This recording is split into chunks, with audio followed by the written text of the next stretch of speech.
Hello everyone, welcome back to my channel. Today I have a short one for you, and it's our top 5 tips for collecting vinyls for beginners.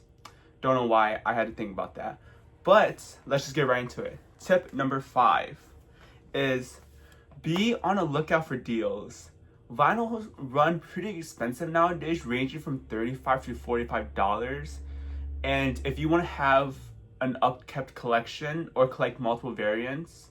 Side tip, if you want to get into vinyl, don't, because it is very expensive, but physical media is my heart. So if you do want to get into it, you have been warned. And I feel like this camera's a little bit high. Deals pop up every now and again, like Amazon, Target, all of the big retailers, they always have their deals. I remember I bought this for about, I think $28. It ran on a sale for $14 on Amazon once it released. I pre-ordered this, so I paid full price. And I bought it from the Target website so I can get some free shipping. And with their policies, I can't return and I can only exchange. So there's no point in me returning this, but it's the red minor vinyl. Always been looking at a deal. My favorite deal personally is Target's buy two get one, because if you get a record that is the same price, let's say you get three $35 records, that'll be 33% off each record. Buy two get one, because a third of 100 is 33%. Oh my god, I cannot do math. And then each record will run you about $24, 23.33, but let's just round up because I don't know. With money, I never round down, but that is an $11 difference. So you can save $11 on each record if you do the buy two get one. And Target has an amazing selection of records. They have an unbelievable amount. It was from artists that you will have never heard of. So always be on the lookout for deals, because that will definitely help your wallet in the long run. Another deal I like is usually during the Black Friday seasons, like artist web stores would do like 20% off or free shipping or whatever they want to do during the Black Friday holiday. Same for Memorial Day weekend, they do those sales, so be on the lookout for those. And sometimes they just pop up. So if you really like an artist, sign up for their newsletter and they can send you deals like in your newsletter, and they will send you coupons for 20% off your entire order. That happened to me once.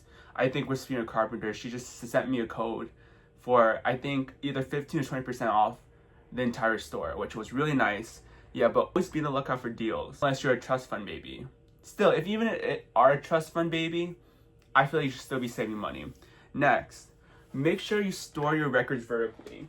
You do not want to store your records like this. This is a no-go. Store it like you would store a book, because over time, if you keep stacking them like the Tower of Pisa, it will lean like the Tower of Pisa, but it will add gravity or weight to the record, and it could potentially damage or warp the record underneath it. So you want to store it vertically so all the weight is distributed evenly, so not have that extra weight and won't warp because of that weight. Pretty self-explanatory. I recommend bookshelves. I know Target sells the 13 by 13 inch square shelves, which I personally love. Then they sell like cubes, 4 cubes, 6 cubes. They have a lot of different varieties of it, but make sure you get a 13 by 13, because I feel like 12 is a little stiff and your records might not fit, and definitely not 11 by 11 because records are 12 inches. So unless you're doing 7 or 10 inches, which go ahead do that, but make sure you store vertically, not horizontal. Horizontal get to next. When you play your records, make sure you kind of do a quick dust. Invest in either a carbon fiber brush or this, I don't know what this is even called. Yeah, and these have little tiny bristles that you can just kind of swoop in on, and this is kind of very dense and it's very like squishy, kind of like a squishmallow, but it has like a little, what they call like textile on it, so it can collect dust. But I usually prefer to use this one to clean before I spin.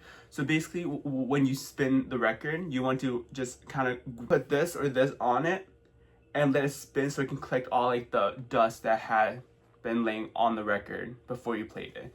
I personally don't like using this one too often. I usually clean this for wet washing or wet cleaning, because I feel like with this one, I feel like sometimes it can really like help sound quality and get the dust off, but sometimes I feel like it can also push the dust into the groove, which you don't want, because that can cause skipping, and no one wants a record that skips. I don't know who wants a record that skips. If you're one of those people, let me know, because I never met someone like that. I recommend this one. This is from Boundless. This comes from Boundless, because I also have their cleaning spray. If you want to know more about wet cleaning, I can make a video about that later. But these are just tips. So tips, just get one of these. Don't overthink it. Personally, I clean it every spin. That's what I recommend. But I know sometimes it can be a hassle. So one of these, and also it's kind of cute. To me at least, I think they're cute. This is maybe not as cute, but too Boundless. Tip number 2, if your room has a lot of windows, avoid direct sunlight.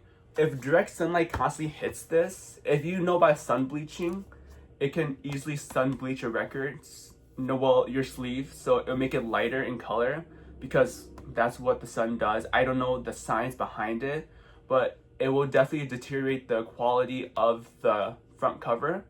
And if it hits the record itself, if it hits the actual record, that's even worse, because one thing about records, they're very sensitive to heat. Well, not very sensitive, but they are sensitive to heat, especially during long periods of time. If it's short periods of time, fine, whatever. Records are much more durable than you think. I used to think they were like fragile as glass, but sometimes I drop them when recording videos, like my shorts, and I play them back and they're just fine. So these can withstand a lot of things, but if it's constantly hitting heat over a long period of time, that can cause warping, it can cause skipping and distortion within your record. So if you play them, I guess if it's decorative and you don't play it and you have no intentions of playing it, putting this on, I guess, is fine, because you have no intention of playing the record. I have a whole wall of vinyl. But if you want to make the quality of the record and the sound quality stay the best it can, avoid direct sunlight with these.